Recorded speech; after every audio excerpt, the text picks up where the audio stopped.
2021 has been a crazy year for me when it comes to manga. A year filled with some truly remarkable series, promising newcomers, and of course, it being the year where I decided to share my love of the medium through YouTube. And so, what better way to end off this year by having a conversation with you guys about the most enjoyable manga I've read in 2021. Believe it or not, even though I'm classified as a guy who primarily focuses on Naruto content, I do actually enjoy a wide range of other series besides Naruto. I know, it's pretty shocking. So for this list would be a good idea to discuss some other manga series as well as consider a few that you guys may like to see content on in the future. I have my eyes on a set few, so expect some videos either way. But before we dive into my list, let me explain how I've set everything up. First of all, this list can include manga that was made or completed in a year that wasn't 2021. As long as I read it this year, then it's still a contender for the list. For example, if I read Hitman Reborn this year and I really enjoyed it, it can still be added to my top 10 list for this year even though it was finished in 2012. Secondly, when it comes to ongoing series that I've been up to date on before this year began, such as One Piece, I'll only be judging the chapters that have been released this year and not anything before, which seems relatively fair to do and makes the most sense since that's the only content I've been consuming for the year. But of course, elements such as build-up set in previous years that ends up being paid off this year will also be considered into my judgment since that seems like a fair thing to do. And thirdly, please don't expect any deep breakdowns of every series on here. It's more so briefly explaining what I loved and maybe some issues I had. I'm already spending a lot of time on my intro, so you can only imagine how long it'll take me to get through 10 different manga to where I think this may be my longest video on the channel. Either way, I won't be rushing through them since I do want to express my genuine thoughts, but like I said earlier, I will be dedicating videos to certain series where they'll get the deeper breakdowns they deserve, so don't worry. This is also to avoid spoilers since I'm aware people will watch top 10 lists to find manga they want to give a go. It was very hard to talk about everything without diving into deep spoiler territory. However, I will say do expect at least small minor spoilers when it comes to me speaking, but potentially bigger spoilers for the images I'll be showing on screen. I won't be showing anything major like character deaths, but some of the images will of course showcase events that happened in each manga. So if you want to feel safe, then feel free to just have my voice on in the background when it comes to talking about a series you're not up to date on. Below in the description is a list of timestamps also, so if you want to go into a series completely blind, then feel free to skip a section entirely. So that's pretty much it when it came to what I had in mind when creating this list. Hopefully everything is clear. This intro has gone on for way too long, so without further ado, let's talk about some of my favorite manga series that I read this year. Starting off at number 10, it's Phantom Seer. And now, I never thought a manga that would end up being cancelled very early into its publication would be a series that I would love this much. And sure, maybe part of it is to do with how much potential I saw it had within the shonen demographic, but either way, this is a very personal choice for me compared to everything else on this list. And hey, it's my list anyway, and I wanted to give it a mention. To give a brief synopsis, the story follows a young girl named Riku who becomes wrapped up in the world of spirits due to the psychic Iori, who protects the public from things that go bump in the night. I've made an entire video about Phantom Seer as this series was something I was deeply passionate about. So if you like a more deeper breakdown on my thoughts of the story, characters, art, as well as what led to its cancellation, please do go check out that video.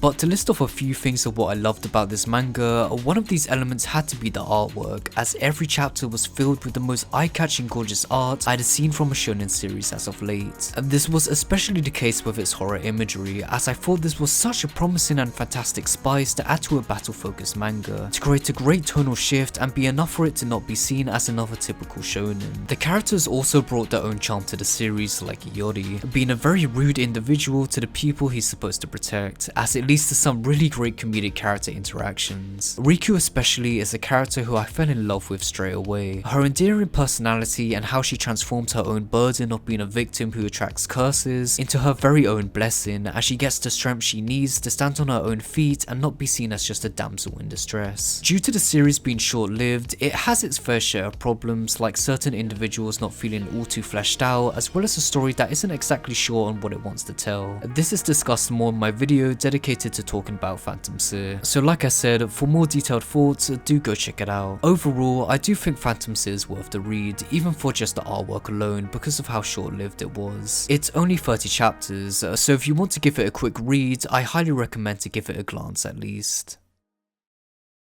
At number 9, we have Blue Box, which is probably going to be the most diverse manga on my list compared to everything on here, so bear with me. This series is still pretty fresh out the oven, only starting its publication in April this year, so since many may not have heard of this, I'll give a brief story overview. The series is a romantic comedy sports manga that focuses on a boy named Taki who's part of a badminton team, aspiring to work hard and improve himself to not only become worthy in the sport he's dedicated himself to, but to also the girl he set his eyes on. Chinatsu isn't just someone Taki has fallen for, as she's also the one individual who he inspires to be, someone confident, skillful, and of course, loved. As you guys can probably tell from my channel, I'm a shonen guy, who majority of the time reads manga focused on nail-biting death battles that are filled with gripping plot lines that could take an unexpected twist at any moment. So honestly, having a break from the norm with Blue Box is something that's welcome. I like watching these warm slice of life scenarios play out, along with the multiple fun character interactions that take place. There's a great passionate character dynamic between Taki and Chinatsu that's for the most part hidden under the surface, as both don't truly realize just how incredibly motivational the other is to them when it comes to wanting to improve at the sports they love. Hina is also a great adding to the mix with her bubbly personality to create some much appreciated comedy, but along with her push down secrets slowly rising to the surface to make situations all the more complicated and conflicting. And of course, what's a rom-com without having a super likable best friend that's trying to steer the two main characters closer together? Gotta love that. The look of Blue Box is also vastly different compared to what I'm used to reading. I mean, just look at how gorgeous the artwork is, as the characters feel so delicate and cozy thanks to how light some of the pen strokes are in certain panels. Yet when it comes to showing off these characters partaking in sports, there's a great change in technique that showcase a much more bolder and rougher art style, which matches the amount of hard work and strain your body goes through when participating in sports. Overall, it's a very charming and cute style of both art and writing, so I think from the images I've been showcasing and what's been explained, it should be enough for yourself to judge if this is the kind of manga you'd be interested in. I do have a few small complaints, however, that I should make people be aware of before they dive in. What initially grabbed my attention with this series is how it's not just a typical slice of life romance, but is instead a series that has the added two sports of badminton and basketball into the equation. There's some other sports that make an appearance, such as gymnastics, but it's not seen as big as a sport compared to the other two, since they're centered around the two main love interests. Unfortunately, there's been very minimal progress in regards to learning about these sports or even seeing full-on matches. I'm not expecting high IQ levels of breakdown of the sports, since I'm aware the series is also balancing the theme of romance, but it would be nice to see more chapters focused on the sport itself, since these are elements that are driving the main characters forward. There's only been a small amount for Taki when it comes to him improving himself in the sport, but it would be nice to see more than just him wanting to get faster with his shots. And with Chinatsu, there's practically nothing when it comes to her sport of basketball, as majority of the time it gets skipped over entirely, which is also another big issue I have with the series. At the time of recording this video, there's only 27 chapters out, so maybe I'm being a bit too harsh in this area, as there's still plenty of time for the series to develop in those elements. There's just such a big opportunity to create more interest in these sports for the readers, rather than just being a background element for the romance, so I'm hoping the author will take advantage of that. Either way, I'm still going to be sticking with the series, as it's still early days, so I'm interested to see where it'll go. It's incredibly popular in Japan right now, so I'm hoping it can keep up this level of attention for the future.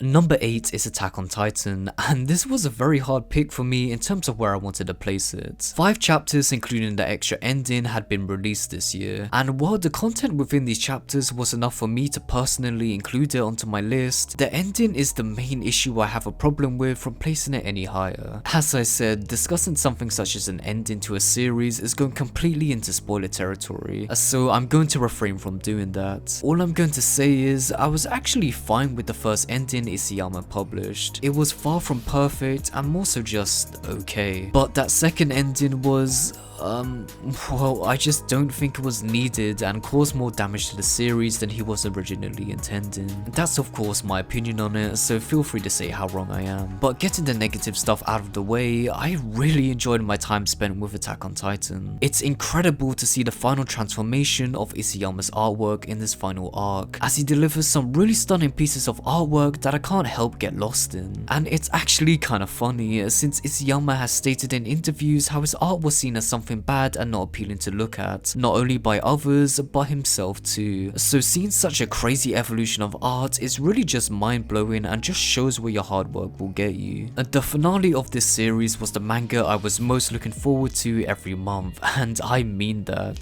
Eren was a character I wasn't fond of that much at the start of Attack on Titan, but his complete 180 in transforming himself had me hooked with how the other characters were going to approach this situation with him. And while I already knew how his character arc was going to wrap up due to Isayama's spectacular foreshadowing, it was still a brilliant ride that brought to the table a whole list of conflicts that just added tension in an already broken, cruel world. I still think Attack on Titan is worth the read, even if the ending may not live up to certain expectations. I still haven't fully wrapped my mind where I would place Attack on Titan in my favourite manga of all time list, so even months after it's ended, I'm still a bit undecisive with my feelings on the series, so maybe it's best you read it for yourself to make your own judgment. For my number 7, it's Spy X Family. I've been up to date with Spy X Family before this year began, so when it came to looking back on the chapters that were released this year, I was really surprised with the amount of strong chapters that were published within this time frame. The start of the year saw some fun character relationships getting built upon, such as Damien and his goons, as well as some unexpected yet welcome pair-ups, like Yor and Frankie, and especially Lloyd and Bond. And while these chapters are just all around super enjoyable and charming to read, I couldn't help but feel a bit worried the story was starting to progress slower than usual. That's until we eventually progressed into Spy X Family's longest arc in the story at this current moment, and it was exactly what I was looking for. It's clear this arc is a lot more focused on Yor, which is very much welcome and needed, considering I always felt Yor was getting sidelined a small bit as of recent compared to the other characters, unless if her brother was involved. And while Lloyd and Anya are still present, they're very much just in the background. However, as this arc continues, they start to show up a lot more and take part in some very crucial situations. I think this way of integrating the characters more into an arc focused on Yor is actually really brilliant, as it matches the conflicting feelings Yor is currently facing with the life she's been living. It's like that moment in life where you're going full steam ahead,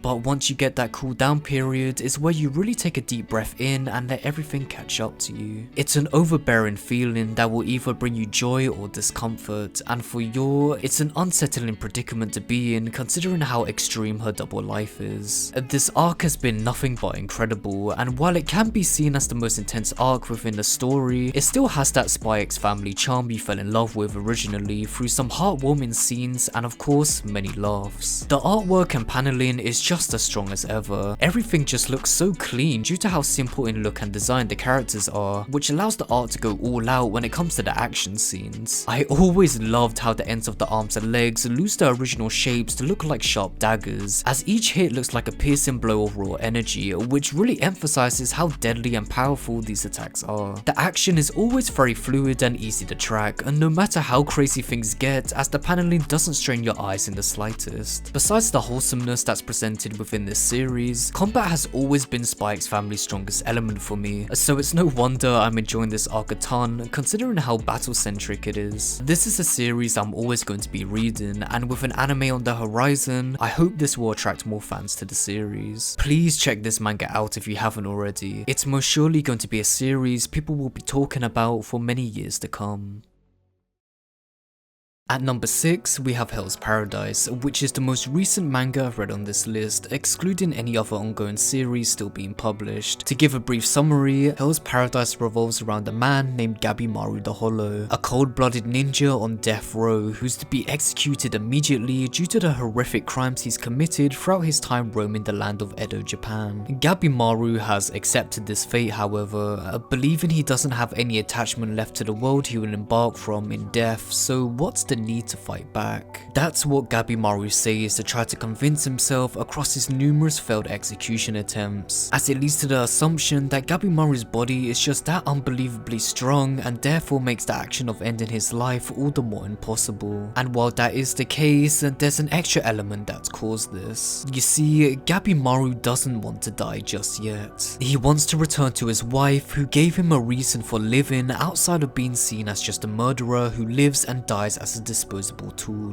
Gabimaru tried to push the possibility of this reasoning away, as it felt almost insane for the apathetic ninja such as himself to harbour such emotions. But it soon became clear to not only himself but his executioner Sagiri that he didn't want to die here. Sagiri recognizes this strong determination to live from Gabimaru, and so she sees him fit as the perfect candidate and offers him an ultimatum. Embark with her on an expedition to find the elixir of life, located on a distant island being branded as paradise. And if he brings the elixir back home, the Shogun in return will give Gabimaru an official pardon from all of the crimes he's committed, allowing him to live as a free man in peace. Gabimaru of course accepts this deal, travelling to the island alongside numerous amounts of other convicts that have been offered the same deal. But not only does Gabimaru need to worry about being the first person to get the elixir, but as well as the dangerous mysteries that lurk on the island he set his foot on. I really enjoyed this story, as the story premise alone is enough to really hook you in and crave more of an understanding of not just these range of characters from different backgrounds, but especially the island quoted as paradise. Just like the main cast, we're completely clueless to why things have been left this way and what further atrocities await. It feels cold, fierce, otherworldly, as this heavy atmosphere creates a large shadow of death where no one truly feels safe. I do believe the characters are very well crafted for such a world the story is set in, since these are convicts from all parts of various violent upbringings, almost seeming like the perfect battleground for them, but you'll realize just how far out of reach that statement is in the early chapters. But while we're talking about the characters,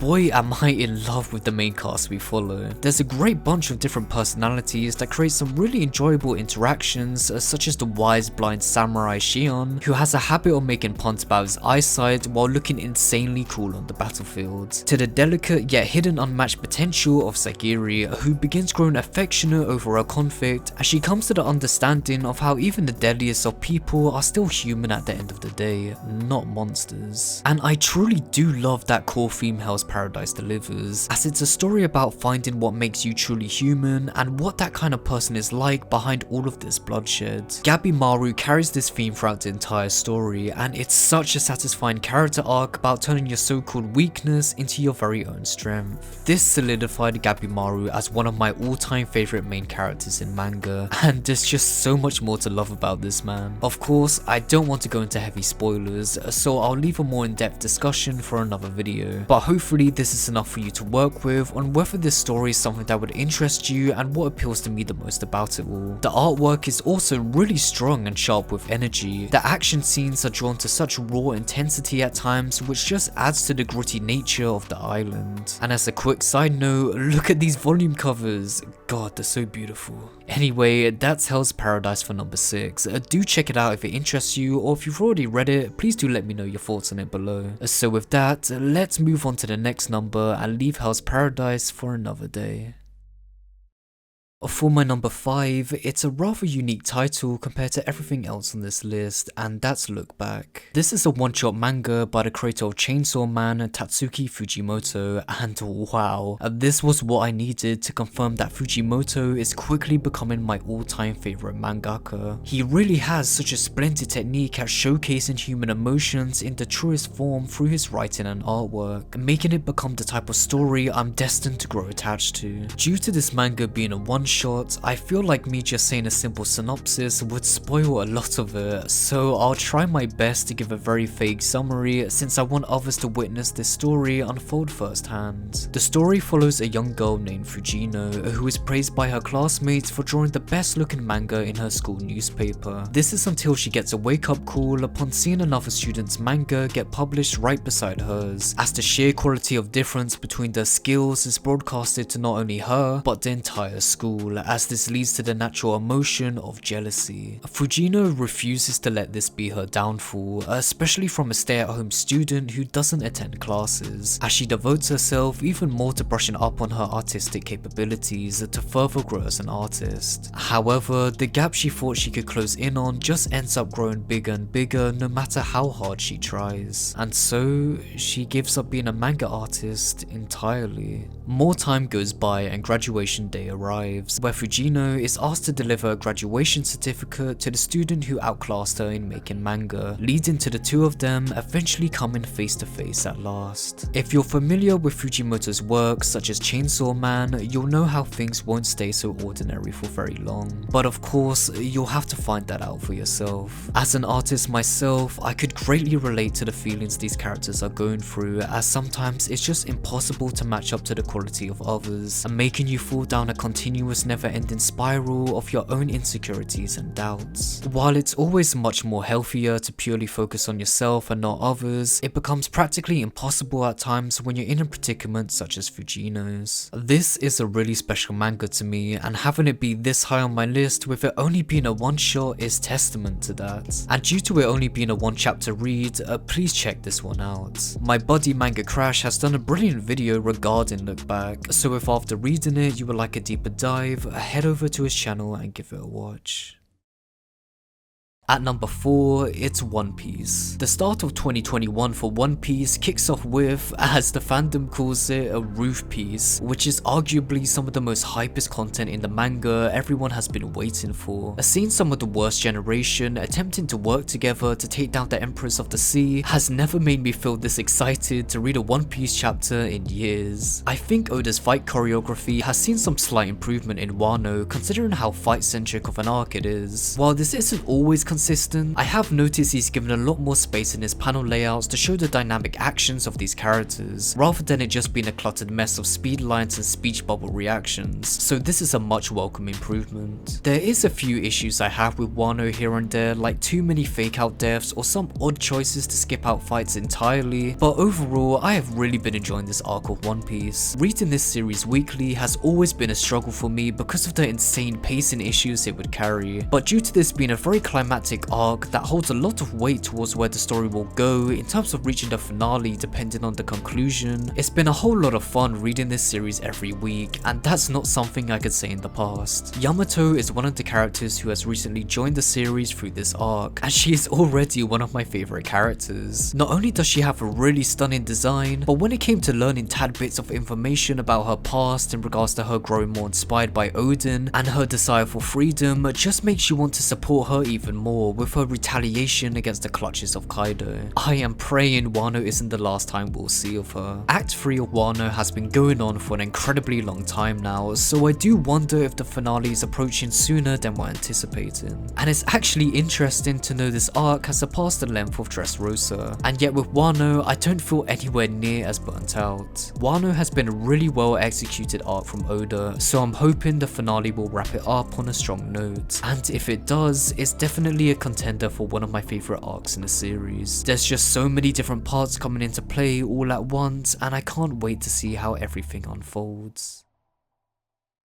For number 3, it's My Hero Academia. Going into this year, the series had just come off from an explosive war arc, so honestly, I expected things to be a lot more calmer. But wow, Horikoshi has just been going full steam ahead with his story. I can't lie, I was a bit worried things were going way too fast, since apparently this is now confirmed to be the final act of the story, which caught me off guard initially. And then again, when Naruto was deep into the war arc, the mention of it being the final arc was a constant topic, even though the series wouldn't end for another 5 or so years. So honestly, I think it's best to hold off on assuming whether things might potentially get skipped over or rushed till the series meets its end. But as I was saying, this year of My Hero has been a complete roller coaster. Deku goes through a pretty unexpected transformation, where we get to see how he handles trying to be the pillar of hope for the world, while also at the same time being the biggest danger due to him being the main attraction that the villains have their eyes on. Right now in the world of My Hero, nowhere is truly safe, and Horikoshi has done a brilliant job at showing the fall of hero society and how unbalanced the world has truly become. Heroes are being destroyed both physically and mentally, leading to a really powerful message of who do the heroes go to when they themselves need saving. The tension and emotions have been set so high, and this is all because of the big bads, Shigaraki and All For One. It would be putting it lightly to say All For One has been taking a back seat, because when he's on the page, he makes make sure to create a horrific atmosphere that leads to nothing but misfortune. However, the reason why I say he takes a backseat is because it's clear the main star is Shigaraki. This is Shigaraki's time in the story to show just how much of a freak of nature he is, really setting him up perfectly to be the main final boss of the story besides All For One. I love how Shigaraki and Deku have not seen each other at all throughout the chapters that have been released this year, both of their characters being built up in completely different locations and scenarios, as the lead up to their fated final encounter is setting the stage for what I hope to be one hell of a climactic confrontation. And another reason why My Hero is so high on my list is because of just how amazingly consistent Horikoshi's artwork and paneling has been. I really would have thought the quality of My Hero would have lessened over the years due to it being an ongoing series and having to draw a new chapter every single week non-stop. But Horikoshi has proved me wrong, as his art has never looked better. I can't fathom how this man does this weekly, as his artwork is easily my favourite in Jump right now. Just look at how strong his penmanship is when it comes to him drawing dynamic poses, angles, and exaggerated emotions, as these characters emit so much life. Horikoshi is truly a master when it comes to the craft of making his pages look all the more engaging, so I'm praying he keeps up this quality to the end of the series. But also, a shout out to his assistants, drawing all of those backgrounds or whatever they may be helping out with all seems like a tough job, so great work in that department. My Hero has been a fantastic read for me this year, and I can't wait to see what's left to get excited about in 2022. This series has been on a constant high for me, so I'm hoping it keeps up this quality to the very end. At number 2, we have Jujutsu Kaisen. Where to begin with JJK? First of all, I should mention I originally got into the series through the anime, and I actually dropped it in the first few episodes because nothing just really hooked me. Time passed and the anime had finished airing, so I went back to give it another try, and my feelings with the series were relatively the same until I got to the episode 10 mark where I eventually got hooked, leading into me picking up the manga straight after. But instead of reading the manga at the section where the anime ended, I instead decided to start from chapter 1 and read what I had originally seen already. I just really enjoyed the expressive sketchiness of Akutami Gege's style and wanted to see what the original source material looked like. This means I read all of Jujutsu Kaisen this year, as I'm currently caught up to the latest chapters, so with that information in your head, it's no wonder why it's so high up on my top 10 list. First of all, the Shibuya arc was absolutely incredible and was definitely worth the hype people were informing me about before I got into it. It's such an outstanding turning point for not only the world of Jujutsu Kaisen, but the story's main character Yuji. Seeing the amount of heart-wrenching and soul-destroying emotions this character goes through was incredible yet painful to say the least. Yuji's character parallels he shares with Mahito is also truly realised within this arc, as you can tell how everything within this segment of the story has truly pushed Yuji's character both physically and mentally to another level to develop a newfound realisation, whether he wanted to discover it or not. The series in general is just a whole lot of intent shown in fun, as it has some of the best fights I've seen in a manga in recent times. Gege is truly a mastermind with the choreography of these fights and how they are incorporated perfectly into the presentation of the manga through the panel layouts. There's just so much energy filled in these pages, and even with all of the intense action taking place, it doesn't strain the eye or confuse you in the slightest. It also helps that majority of the fights are always on the move and don't necessarily take place in one spot, as it allows Gege to become more flexible with his work. This really is some of the best layouts I've seen in a shonen series alongside My Hero Academia, so I really do hope Gege can keep up this engaging quality till the finale. If there is a main complaint with JJK that I've had from my experience with the series, it's that some things can be hard to understand because of how it's explained. I'm sometimes left scratching my head because I just don't fully understand how a certain power works, or just too much information is thrown at me at once to fully wrap my thoughts around an event that has taken place. It also doesn't help that the pacing can be too fast for my liking. Maybe that's just me and my monkey brain, but I have seen this similar criticism be put out there by many others. Either way, I am really looking forward to seeing where this series goes. It's been nothing but a roller coaster with no signs of stopping, so I hope it continues full steam ahead. Now, before I reveal my number one manga, I just quickly want to give a brief honourable mention to a series that unfortunately met an abrupt end this year, and that's Berserk. The passing of the mangaka Kentaro Miura this year was an indescribable moment that caught the world off guard and broke the hearts of many. I've been reading Berserk for years and was part of the fandom that was waiting for a chapter or two to be dropped a year, and while I'm sure all of us were craving more chapters to be released on a frequent basis, what we could all agree on was how the quality was always worth the wait. But now, unfortunately, this wait has stopped. From what's known, Miura's assistants are leaving the manga the way it is, with the most recent chapter of 364. And to be honest, I'm perfectly fine about that. While it's heartbreaking Miura never finished delivering his dream story to the world, the cutoff point for Berserk is more than enough to leave me satisfied as an ending for the immaculate journey this story has been on. Only 2 chapters were released this year, and both felt very comforting to ease itself into an appropriate cutoff point. If you're a fan of dark fantasy and haven't checked out Berserk already, please don't let the manga have an early end put you off. This journey in such a rich filled world with absolutely superb imagery is well worth experiencing firsthand, and as I said, I believe the ending is a satisfying enough finale to the series. I couldn't talk about my favourite manga this year without mentioning Berserk as a brief final farewell. Thank you Kentaro Miura for your hard work, your series will never be forgotten.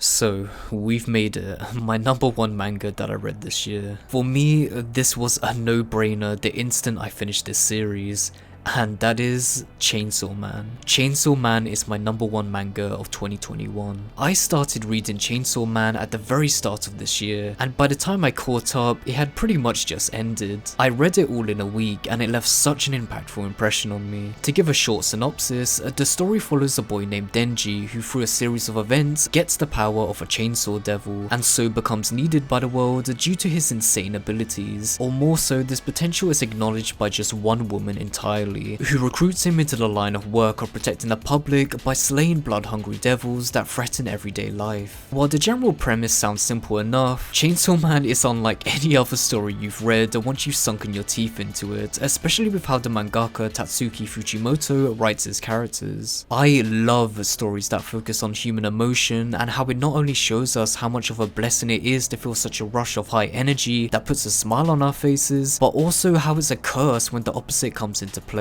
when the world doesn't favour you, so you only have yourself to blame. This is the world of Chainsaw Man, or more specifically, the world of Denji. I absolutely love Denji's character, to where I would honestly say he's probably my favourite main character in any manga series I've read so far. His goals start off small, childish, and overall weak, yet Denji is aware of this and doesn't care. A dream is a dream, no matter how lowly it is. The fact that it's made him push through and live another day is enough conviction for it to be a worthy goal. And while watching Denji push through such horrific events in order to get what he wants is admirable, it's still seen as something that isn't truly worthwhile to everyone on the outside looking in, especially us as the reader. And again, that's something Denji realizes once he reaches his end goal. This was what his life was built up for, what kept him happy. It's something that isn't fulfilling, not in the slightest. Denji's growth as a character is one of the most enjoyable experiences I've ever had reading a manga, as seeing him have these goals he sets for himself that he believes to be his end-all be-all dream, instead they're really nothing more but small checkpoints in his life that's helping him slowly find what he truly wants. Relatability does come into play here for me when it comes to being unsure of the direction you're going in, especially when you're pushed into the big bad world just like Denji, and so you must learn to adapt. Life is all about growing and learning, and so the world will teach you this the easy way or the hard way. You yourself has a better chance of changing compared to the world around you, so why become an object for the world to push you around in when you can be something so much more? You can be yourself.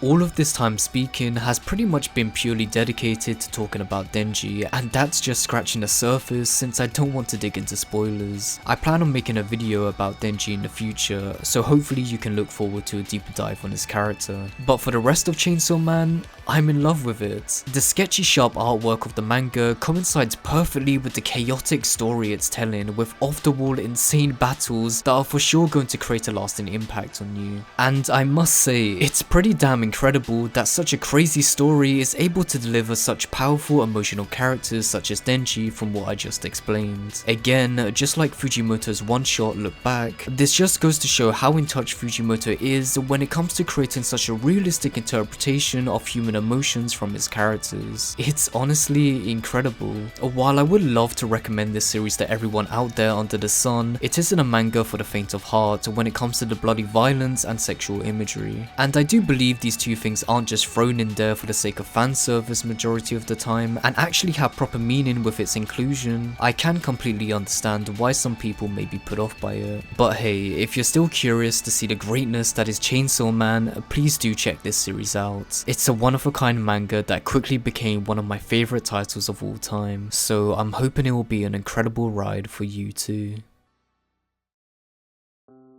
And with that, we've reached the end of my list.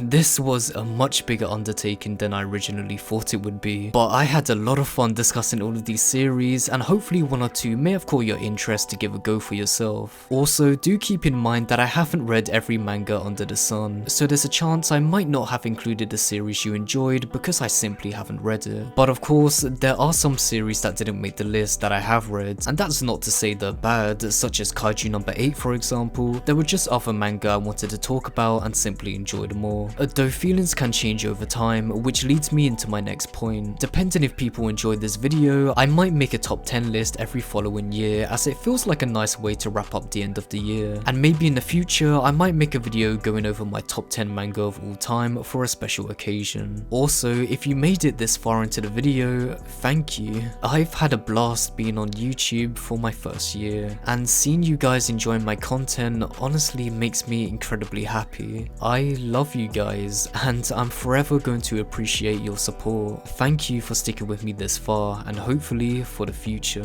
So with that being said, if you liked anything I've talked about in regards to this discussion of my favorite manga I read in 2021, then please give the video a like, subscribe, and turn on the notification bell so you can get notified when I drop my next video. It's for free and it lets me know you're enjoying my content, so if you're at least a slight bit interested, you might as well stick along for the ride. As well, do follow me over on my Twitter account at MikeyUB. It's the place where I'm most active, so if you want to message me over there, then feel free. And also, do comment below if there's anything you'd like to talk about, whether it's to do with your favorite manga you read this year, or anything anime and manga related in general. Whatever the discussion is, I'll make sure to check it out. And with this, thank you all so much for watching the video to the very end. Hope you all had a great year, and bless.